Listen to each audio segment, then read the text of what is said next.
Hello friends, welcome to GS exam centre. दोस्तों, आज के इस वीडियो में साप्ताहिक के करंट अफेयर्स के ऑनलाइनर महत्वपूर्ण प्रश्न को कवर करेंगे। दोस्तों, ये प्रत्येक प्रश्न सिलेक्टेड प्रश्न है और आपके एग्जाम के लिए काफ़ी फायदेमंद हैं। तो दोस्तों, आप इस वीडियो को बिना स्किप किए हुए अंत तक जरूर देखिए। चलते हैं इस वीडियो की तरफ, जिसका पहला प्रश्न इस प्रकार से है। आज का पहला प्रश्न है, हाल ही में किस देश ने गिलगिट बल्टिस्तान को प्रांतीय दर्जा देने के पाकिस्तानी फैसले को खारिज कर दिया है? किस देश के द्वारा गिलगिट बल्टिस्तान को प्रांतीय दर्जा देने के पाकिस्तानी फैसले को खारिज किया गया है?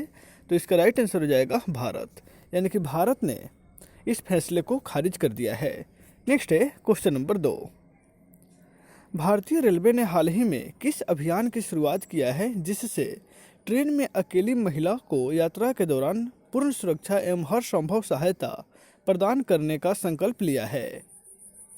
यानी कि महिलाओं के लिए भारतीय रेलवे के द्वारा कौन सा सहायता प्रदान की गई है?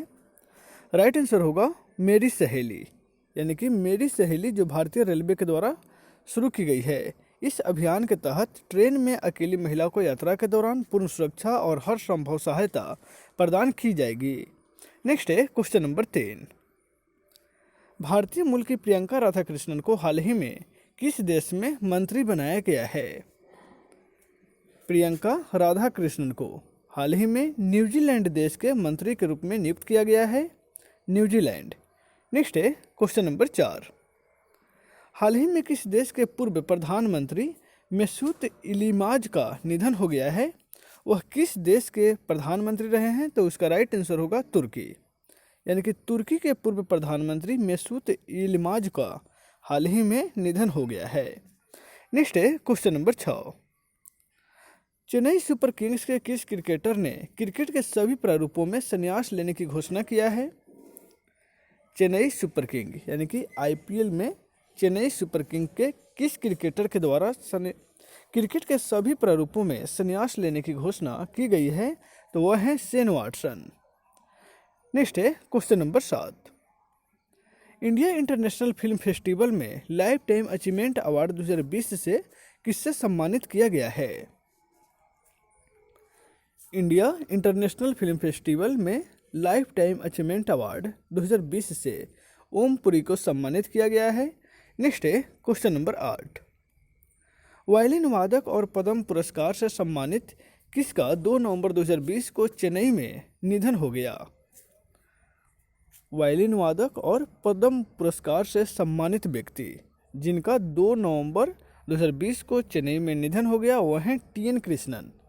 टी.एन. कृष्णन जो वायलिन वादक थे और इन्हें पद्म पुरस्कार से भी सम्मानित किया गया था और इनका निधन 2 नवंबर 2020 को तमिलनाडु की राजधानी चेन्नई में हो गई। नेक्स्ट है क्वेश्चन नंबर 9। पश्चिम बंगाल सरकार ने कोरोना वायरस के मामलों को ध्यान में रखते हुए राज्यव्यापी लॉकडाउन किस तारीख तक बढ़ा दिया है?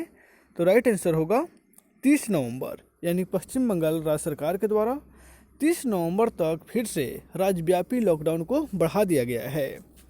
नेक्स्ट है क्वेश्चन नंबर 10। हाल ही में किस राज्य सरकार ने चीनी पटाखों के आयात या बिक्री को दंडनीय अपराध घोषित किया है? किस राज्य सरकार के द्वारा चीनी पटाखों के आयात या बिक्री को दंडनीय अपराध घोषित किया गया है? तो वह राज्य है हरियाणा। नेक्स्ट है क्वेश्चन नंबर 11। भारत के बॉक्सर अमित पंघाल और संजीत ने हाल ही में फ्रांस में खेली गई एसलेक्स वेस्टाइन इंटरनेशनल मुक्केबाजी टूर्नामेंट के अंदर कौन सा पदक अपने नाम किया है? भारत के बॉक्सर अमित पंघाल और संजीत ने, राइट आंसर होगा स्वर्ण पदक। ये दोनों जो हैं फ्रांस में खेली गई एलेक्स वेस्टाइन इंटरनेशनल मुक्केबाजी टूर्नामेंट के अंदर जो है स्वर्ण पदक अपने नाम किया है। नेक्स्ट है क्वेश्चन नंबर 12। उड़ीसा सरकार ने किस फर्राटा धावक को समय से पहले पदोन्नति देने की घोषणा किया है? तो इसका राइट आंसर हो जाएगा दूती चंद को। दूती चंद को उड़ीसा राज्य सरकार के द्वारा समय से पहले इनको प्रमोशन यानी कि पदोन्नति देने की घोषणा की गई है। नेक्स्ट है क्वेश्चन नंबर 13। भारतीय क्रिकेट कंट्रोल बोर्ड यानी कि बीसीसीआई ने किसको महिला टी20 चैलेंज का टाइटल प्रायोजक घोषित किया है? बीसीसीआई के द्वारा महिला T20 चैलेंज का टाइटल प्रायोजक जो है वह जियो को घोषित किया गया है, जियो। नेक्स्ट है क्वेश्चन नंबर 15, विश्व शाकाहारी दिवस किस दिन मनाया जाता है? तो इसका राइट आंसर हो जाएगा 1 नवंबर। विश्व शाकाहारी दिवस जो है वह 1 नवंबर को मनाया जाता है। नेक्स्ट है क्वेश्चन नंबर 16, ट्रेनों में महिला यात्रियों की सुरक्षा को सुनिश्चित करने के लिए भारतीय रेलवे के द्वारा शुरू की गई पहल कौन सी है?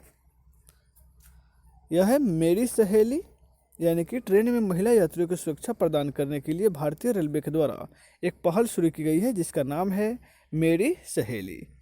नेक्स्ट है क्वेश्चन नंबर 17, दुनिया के किस देश की अर्थव्यवस्था ने चालू वित्त वर्ष की तीसरी तिमाही में 33% की आर्थिक वृद्धि दर्ज किया है? तो वह देश है अमेरिका, यानी कि अमेरिका के अर्थव्यवस्था ने चालू वित्त वर्ष में तीसरी तिमाही में 33% आर्थिक वृद्धि जो है दर्ज किया है। नेक्स्ट है क्वेश्चन नंबर 18, हमारे देश के किस राज्य ने कोविड उपचार क्लिनिक स्थापित करने का निर्णय लिया है? कोविड उपचार क्लिनिक स्थापित करने का निर्णय किस राज्य के द्वारा लिया गया है? तो वह राज्य है केरल। नेक्स्ट है क्वेश्चन नंबर 20, 29 अक्टूबर 2020 को किस देश में भीषण आतंकी हमला हुआ था? 29 अक्टूबर 2020 को किस देश में भीषण आतंकी हमला हुआ था? तो वह देश है फ्रांस। नेक्स्ट है क्वेश्चन नंबर 21, भारत ने किस सब्जी के बीजों को निर्यात पर प्रतिबंध लगा दिया है? भारत के द्वारा किस सब्जी के बीजों पर निर्यात पर उसका प्रतिबंध लगाया गया है? तो वह सब्जी है प्याज, यानी कि प्याज के बीजों के निर्यात पर भारत के द्वारा प्रतिबंध लगा दिया गया है। नेक्स्ट है क्वेश्चन नंबर 22, किस राज्य के ऐसे विधेयक को मंजूरी दी गई है जो सरकारी स्कूलों के छात्रों को चिकित्सा प्रवेश में 7.5% आरक्षण प्रदान करना चाहता है? वह किस राज्य के द्वारा यह विधेयक मंजूरी यानी कि पारित की गई है? तो वह राज्य है तमिलनाडु, यानी कि तमिलनाडु राज्य के द्वारा एक ऐसा विधेयक पारित की गई है जिसमें सरकारी स्कूल के छात्रों को चिकित्सा प्रवेश में 7.5% आरक्षण प्रदान करती है। नेक्स्ट है क्वेश्चन नंबर 23, केंद्रीय मंत्रिमंडल ने हाल ही में भारत और किस राष्ट्र के बीच सूचना और संचार प्रौद्योगिकी क्षेत्र में सहयोग का विस्तार करने के लिए MOU की मंजूरी दिया है? तो वह देश है जापान, यानी कि जापान के साथ। नेक्स्ट है क्वेश्चन नंबर 25, भारत ने 29 अक्टूबर 2020 को 8वें संयुक्त आयोग की बैठक किस राष्ट्र के साथ आयोजित किया था? 29 अक्टूबर 2020 को 8वें संयुक्त आयोग की बैठक कौन से देश के साथ यानी कि कौन से राष्ट्र के साथ आयोजित किया था? तो वह राष्ट्र है मेक्सिको। मेक्सिको के साथ 29 अक्टूबर 2020 को 8वां संयुक्त आयोग की बैठक हुई थी। नेक्स्ट है क्वेश्चन नंबर 27, भारतीय सेना द्वारा लॉन्च किया गया जो मैसेजिंग एप्लीकेशन व्हाट्सएप और टेलीग्राम के समान है वह जो है कौन सा है? भारतीय सेना के द्वारा लॉन्च किया गया मैसेजिंग एप्लीकेशन कौन सा है जो व्हाट्सएप और टेलीग्राम के समान है? तो वह एप्लीकेशन है सिक्योर एप्लीकेशन फॉर इंटरनेट, यानी कि SAI। यह भारतीय सेना के द्वारा लॉन्च किया गया है। नेक्स्ट है क्वेश्चन नंबर 28, भारत और किस देश के बीच वार्षिक द्विपक्षीय व्यापार $0.70 बिलियन का है? भारत और किस देश के बीच जो है यह है ग्रीस के बीच। भारत और ग्रीस के बीच द्विपक्षीय जो व्यापार है यह वार्षिक है जो $0.70 बिलियन का है। तो दोस्तों आज के इस वीडियो में बस इतना ही, फिर मिलते हैं नेक्स्ट वीडियो में। Take care.